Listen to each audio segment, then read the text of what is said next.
Assalamualaikum warahmatullahi wabarakatuh. Perkenalkan, nama saya Lutfia Nurlaili dari Prodi PI Ekstensi 2019. Di sini saya akan menerangkan sedikit makalah dengan tema permasalahan yang dihadapi oleh guru. Pandemi COVID-19 yang melanda dunia termasuk Indonesia mengharuskan mengambil sikap dalam mencegah penularan yang lebih luas, termasuk sektor pendidikan. Proses pembelajarannya di sekolah pun pada masa pandemi COVID-19 ini mempunyai banyak permasalahan yang dihadapi. Berkaitan dengan hal tersebut, Kementerian Pendidikan dan Kebudayaan mengambil sikap tegas melalui beberapa surat edaran yang berkaitan tentang kebijakan pendidikan dalam masa darurat penyebaran COVID-19. Pandemi menimbulkan tantangan khusus bagi para pendidik karena dalam situasi ini pembelajaran dilakukan secara jarak jauh atau online. Tentu saja hal ini adalah tantangan baru bagi para pendidik, mulai dari metode pengajaran hingga individu di setiap mata pelajaran yang diajarkan oleh masing-masing guru.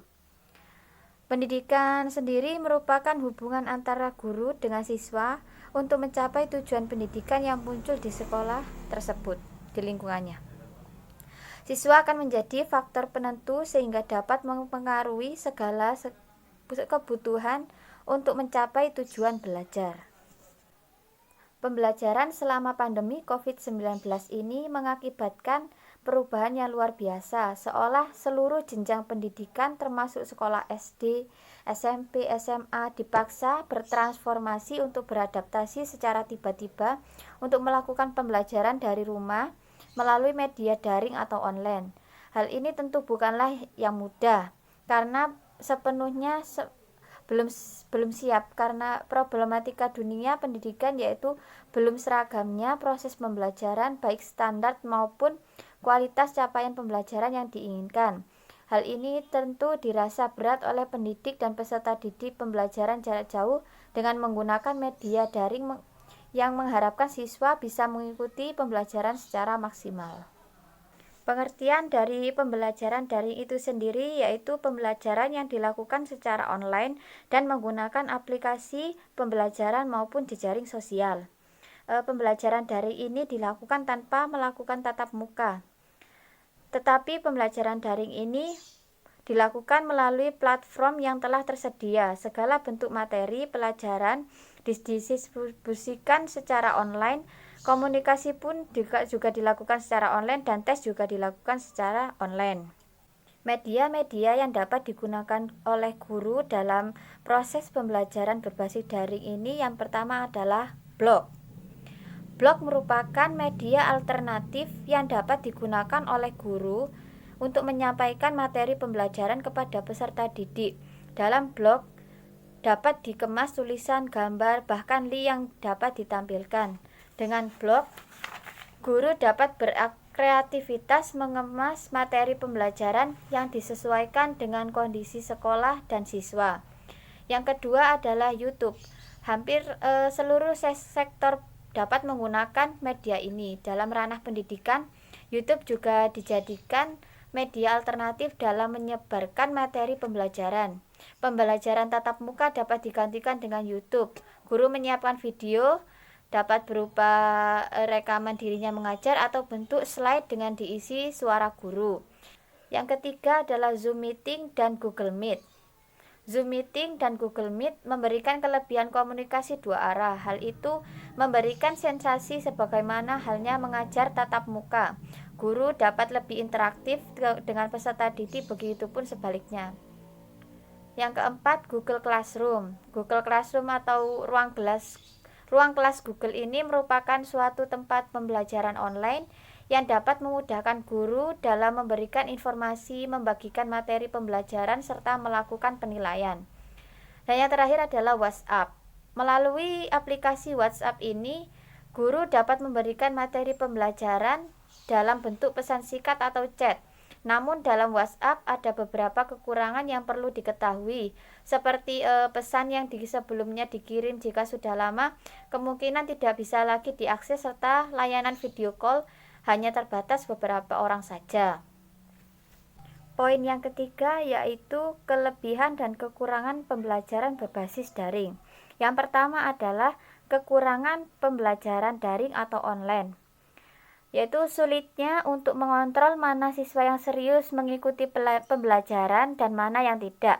Yang kedua, pembelajaran lebih banyak bersifat teoritis dan minim praktik karena tidak dimungkinkan adanya interaksi langsung dengan siswa. Dan yang ketiga, bagi mereka yang tinggal di lokasi yang infrastruktur komunikasinya masih kurang baik, tentu akan mengalami kesulitan untuk mengakses internet. Yang keempat, tidak semua siswa memiliki dan mampu mengakses peralatan yang dibutuhkan, entah itu komputer, laptop, atau gawai lainnya untuk pembelajaran online. Dan yang terakhir adalah terlalu banyak distraksi yang bisa mengganggu konsentrasi siswa saat belajar. Selain kekurangan dari pembelajaran daring atau online tersebut, pembelajaran daring ini juga memiliki kelebihan. Antara lain, waktu dan tempat lebih efektif, sehingga siswa tidak bisa langsung mengikuti proses belajar dari rumah. Yang kedua, siswa tidak hanya bergantung pada guru, tetapi siswa juga bisa belajar untuk melakukan riset sendiri melalui internet.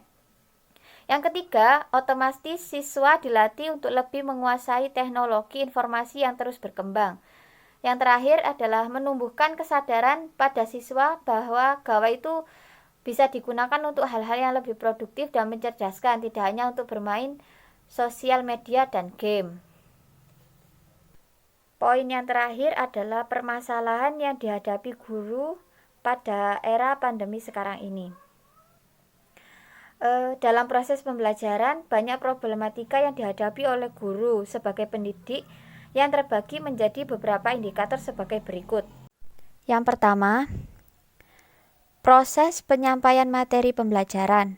Pendidik dituntut kreatif dalam menyampaikan materi melalui media pembelajaran daring.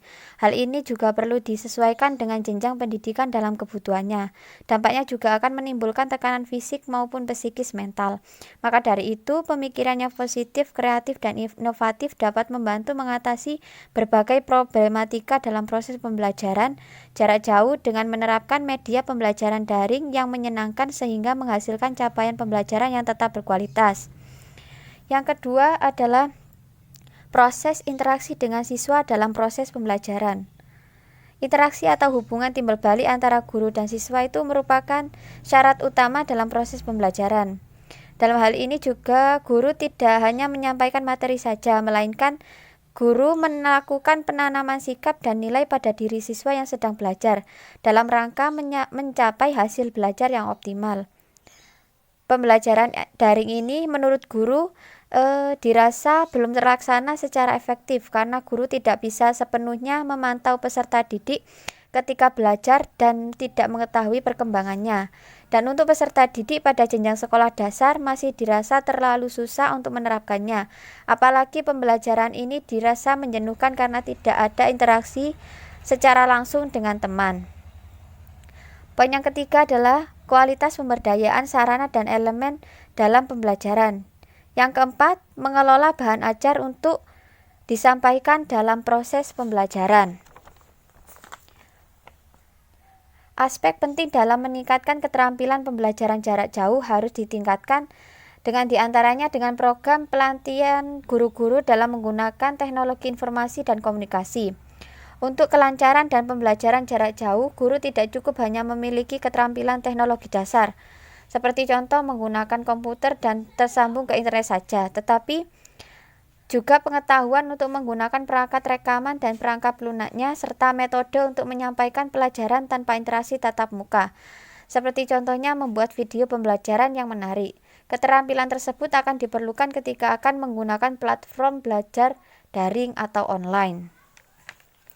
Poin yang kelima adalah penyusunan perangkat kurikulum yang sesuai dengan kondisi saat ini. Dengan demikian, ada hal yang harus diperhatikan dalam pembelajaran jarak jauh. Antara lain, sumber daya guru harus ditingkatkan kualitasnya, baik dari segi konten maupun metodologi, juga dalam hal pemanfaatan teknologi informasi. Selain itu, peserta didik juga kurang aktif dalam mengikuti pembelajaran jarak jauh ini, baik disebabkan jaringan internet yang kurang stabil maupun dari segi penyediaan kuota internet yang terbatas. Mungkin itu saja sedikit penjelasan dari saya. Mohon maaf apabila ada kekurangan. Wassalamualaikum warahmatullahi wabarakatuh.